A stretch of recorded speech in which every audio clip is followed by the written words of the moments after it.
Live from Zimbabwe's capital Harare, I'm Ibn Mabunda. Now, the Institute of Chartered Accountants of Zimbabwe Winter School, which was recently held in Victoria Falls, highlighted critical issues affecting the profession. The event, which was running under the theme The Art of Relevance, Reimagining Your Value Proposition, was set against the backdrop of rapid technological advancements and the need for professionals to stay relevant and contribute effectively to national development.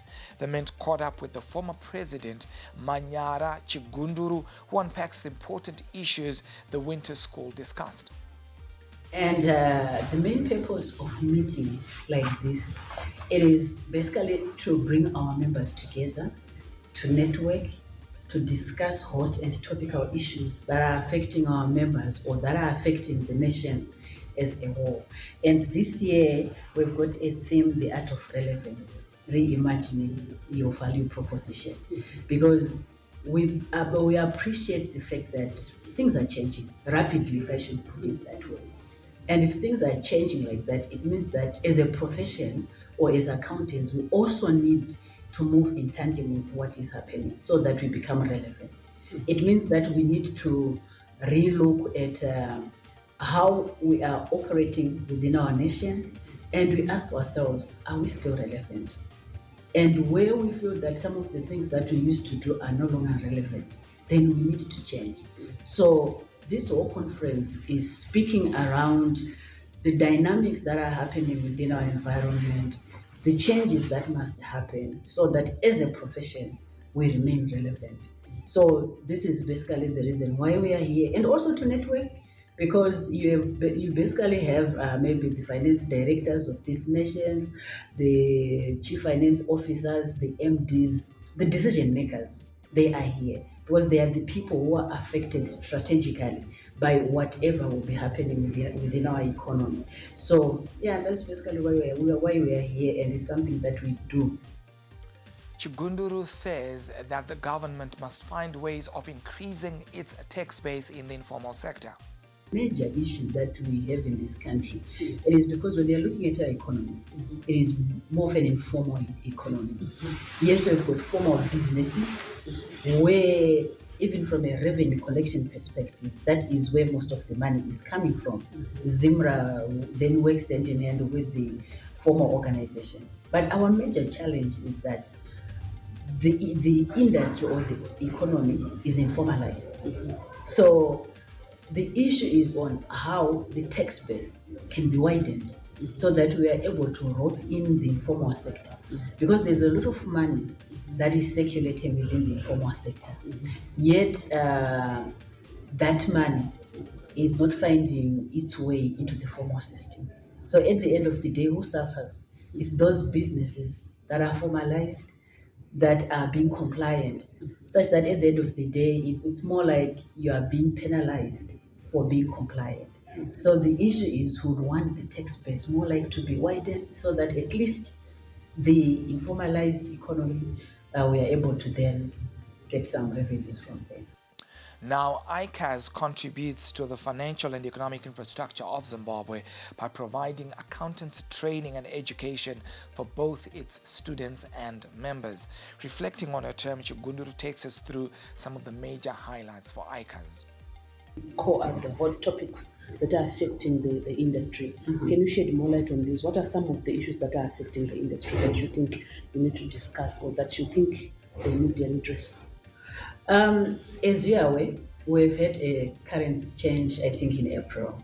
That alone is a hot topic, because from within the profession, you'd find out that there's a lot of work that needs to be done. But there are also expectations to then say we were in a hyperinflationary environment before the currency change took place. And now that there's a currency change to ZiG, the expectation is that that currency should be stable. So we're expecting current stability, because without current stability, it then affects how we report. It gives us nightmares as the accountants or even as auditors. It gives us nightmares. So we're expecting that there should be current stability. We are not expecting any hyperinflation, meaning that from a hyperinflation reporting perspective, we are not looking forward to that. Then some of the issues that we're looking at are around artificial intelligence. As you are aware, the world has been taken over by artificial intelligence in terms of how we can use artificial intelligence effectively so that we become very efficient as accountants. So there are other tasks that can be done by AI. And then we can do the other strategic issues. Where issues are repetitive, let AI do it, and then we deal with the other issues that need decision making. Now, the newly elected Icaz president, Bruce Musendo, told the Mint on the sidelines of the winter school that his vision for the profession will be quite clear, especially where the implementation is concerned. As a start, our institute has been growing for the past couple of years, and the biggest vision that we have is obviously that our institute is open to any student. We don't want to limit access to talent, and that is one key priority that I've always wanted to work on.